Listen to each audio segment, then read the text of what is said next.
हाँ मैं समझता हूँ, लेकिन अपनी माँ और तुम में से मैंने तुम्हें चुन लिया। क्या तुम समझती हो?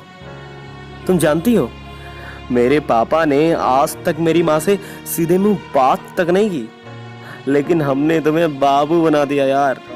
क्या तुम समझती हो? तुम जब भी चाहे अपनी माँ से फोन पे बात कर लेती हो। पापा की तबीयत कैसी है? दोनों भाभीयों में से ज्यादा काम कौन सी भाभी करती हैं? आज घर में सब्जी कौन सी बनी है? मैंने तुम्हें कभी नहीं रोका और ना ही रोकना चाहता हूँ, लेकिन तुम्हारे रहते मैं अपने घर में अपनी माँ से 1 मिनट बैठकर बात भी नहीं कर पाता। क्या तुम समझती हो?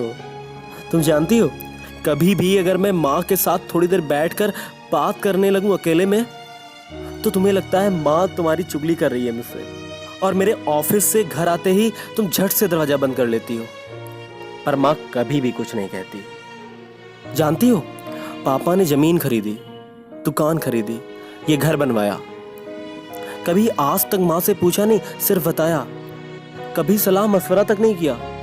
लेकिन मैं साला 250 की शर्ट भी खरीदता हूँ ना, तो मैं तुमसे 300 बार परमिशन लेता हूँ। जब कभी ऑफिस से घर आने में देर हो जाती है ना, तो तुम मुझे फोन पर मैसेज कर देती हो कि जाना सुनो ना, मैंने ना खाना बनाकर फ्रिज में रख दिया है, तुम प्लीज निकाल कर खा लेना, क्योंकि मुझे नींद आ रही है।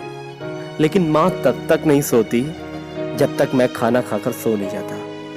अपने बेटे के लिए माँ के इस प्यार को क्या तुम समझती हो? गुप्ता आंटी, माँ की इकलौती सहेली, कभी किसी दिन एक शाम को आकर माँ के पास थोड़ी देर बैठ जाए ना, और उनके बीच में थोड़ी सी हंसी मजाक होने लगे ना, तो तुम्हें उसी वक्त फुल वॉल्यूम में गाना सुनने का मन करता है। लेकिन जब कभी तुम देर तक सोती रहती हो ना, सुबह माँ अपनी कृष्ण जी की आरती भी बड़ी धीमी आवाज में करती हैं, ये ध्यान रखते हुए कि तुम्हारी नींद ना टूट जाए। हाँ, पत्नी हो तुम मेरी, हमने साथ फेरे लिए हैं। जीवन के हर पड़ाव पर, हर परिस्थिति में तुम्हारा साथ देने की कसम खाई है मैंने। तुम्हारा पूरा हक बनता है मुझ पर। लेकिन जिस माँ ने मुझे 9 महीने अपनी कोख में रखा है, उस माँ का हक क्या तुम समझती हो? तुम्हारे लिए तुम्हारा घर, तुम्हारे माँ बाप, भाई, बच्चा, पति, इन सब लोगों को अपना परिवार मानती हो। यही सब तुम्हारे रिश्तेदार हैं। और मेरा घर और मेरे माँ बाप, ये रिश्ते क्या? शादी सिर्फ 2 लोगों के रिश्ते का नाम नहीं है यार। 2 परिवार आपस में जुड़ते हैं। भाई बहन की नोक-झोंक भाभी देवर की हंसी मजाक बन जाती है। पापा का प्यार ससुर का दुलार बन जाता है। माँ की जगह सास लेती है। और उसी हक से माँ ने जरा सा तुम्हें डांट क्या दिया, तो तुम पलटकर उन्हें जवाब दे देती हो। वही तुम्हारी खुद की माँ तुम्हें 4 लोगों के सामने थप्पड़ भी लगा देना यार, तो तुम उन्हें पलटकर जवाब नहीं देती, तब भी प्यार से ही बात करती हो। मैं तुम्हें अकेले को दोषी नहीं ठहरा रहा हूं, इसमें तुम्हारी अकेले गलती नहीं है। ना तो माँ ने तुम्हें कभी अपनी बेटी माना है, और ना ही तुमने कभी उन्हें माँ माना है। मैं किसी की तरफदारी भी नहीं कर रहा हूं कि माँ अपनी जिंदगी जी चुकी है, लेकिन तुम्हें अभी भी अपनी जिंदगी जीनी है।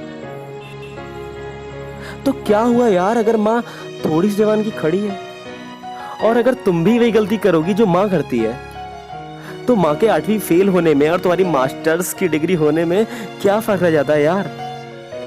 बड़प्पन जो है ना, गुस्से और अकड़ में आकर रिश्ते तोड़ने में नहीं है, बल्कि झुककर विनम्रता से उसे जोड़ने में है। अगर आज भी तुम्हें मेरी बातें समझ में नहीं आ रही है ना, तो तब याद आएंगी जब तुम्हारी बहू तुम्हारे साथ ऐसा ही कर रही होगी, और तुम्हारा बेटा तुम्हें सामने खड़ा कर तुम्हारी बहू से सिर्फ एक ही सवाल पूछेगा, क्या तुम समझती हो? Thanks a lot.